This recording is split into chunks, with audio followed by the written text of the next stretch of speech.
Hi all. In this session we are going to learn about TCP/IP model, which is a network model used in computer networks, and we will learn about the difference between ISO-SI model and TCP/IP model. First, let's see the overview of the various layers of TCP/IP model.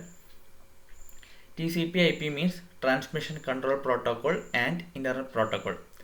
It is a network model used in current internet architecture. It consists of four layers: application layer, transport layer, internet layer, and link layer or the network interface layer. Transport layer, internet layer, or link layer is considered as data flow layers. Consider a message is sent from the sender to the receiver side. In the sender side, the data will flow through application layer, transport layer, internet layer, and link layer. Whereas in the receiver side, it will go in the reverse order. That is, first it will be received by the link layer, then through the internet layer, transport layer, and application layer, it is received by the receiver side. The data is transformed into various formats. In application layer, it will be the raw data like image, video, text file, etc. This data is divided into segments when it reaches the transport layer. These segments are again transformed to packets in the internet layer, and in the link layer it will be in the form of bits and frames. So this is the overview of the TCP/IP model. Now let's learn the functionalities of each layer in TCP/IP model. The base layer is the link layer, or it is also called as host to network layer. Protocol is used to connect to the host so that the packets can be sent over it. It varies from host to host and network to network. So the key function of link layer is to transmit the packets from host to host using the protocols. The second one is internet layer. The main functionality of internet layer is to route the packets. The selection of packet switching network is used on a connectionless internet network layer. It helps the packet to travel independently to the destination.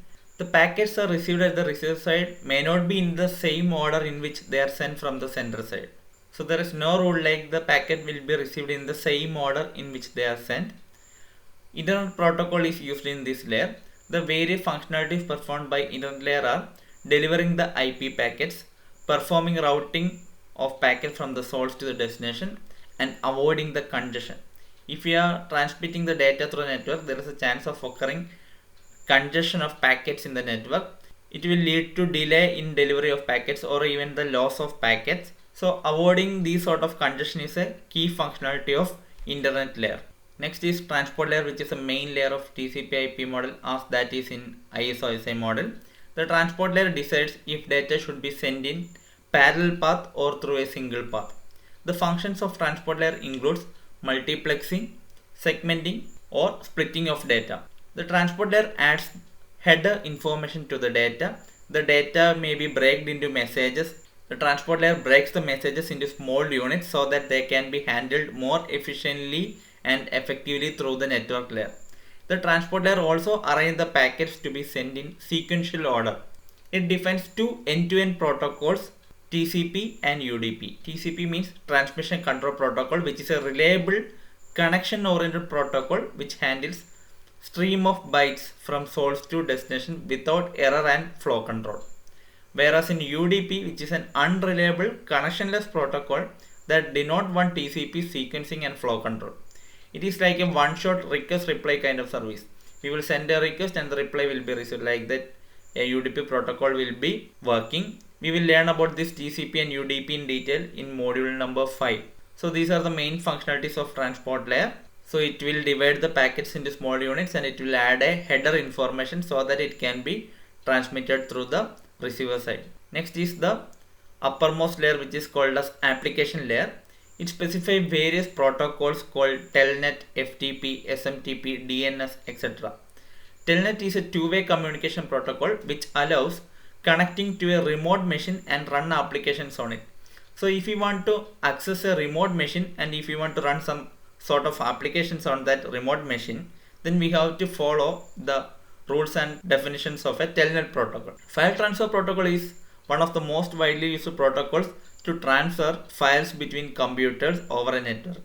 It is a simple, reliable and efficient protocol used for file transferring. Next is SMTP, Simple Mail Transport Protocol. As the name suggests, it is mainly used for transporting email between a source and destination. And next is Domain Name Server. If we are typing www.google.com in our web browser, this textual web address will be converted or mapped with an IP address which will be in a numerical form. So this conversion between textual address and IP address is done by the domain name server. We will learn about all these protocols in detail in module number 6. So basically in this computer network subject we are learning about all these protocols and the functionalities of each layer in detail, so that we will understand how two systems are communicating over an internet. Next, let's see the overview or the mapping between ISO-ISI model with TCP/IP model.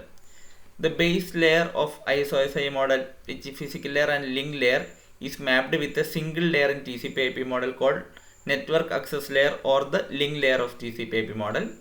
Here the data transmission methodology, like whether we are using Ethernet cable or optical fiber or wireless communication, etc., all these sort of things are determined. The network layer of OSI model is mapped with internet layer of TCP/IP model. The functionalities are saying it is used for routing the packet from the source to the destination based on IP addresses. IPv4 and IPv6 are the various protocols used in internet layer. Next is transport layer. The transport layer of ISO-ISI model and TCP/IP model performs the key pivotal role in case of network communication. TCP is connection oriented protocol, whereas UDP is a connectionless unreliable protocol. And the uppermost layers of OSI model called session layer, presentation layer and application layer is mapped with a single layer in TCP/IP model called application layer. This application layer will perform all the different functionalities like dividing the packets, establishing end-to-end connection, establishing sessions, encryption, decryption, etc. The various protocols used are DHCP, DNS, FTP, HTTP, HTTPS, POP, SMTP, etc. DHCP means Dynamic Host Configuration Protocol. DHCP means Dynamic Host Configuration Protocol. DNS means Domain Name Server. FTP means File Transfer Protocol.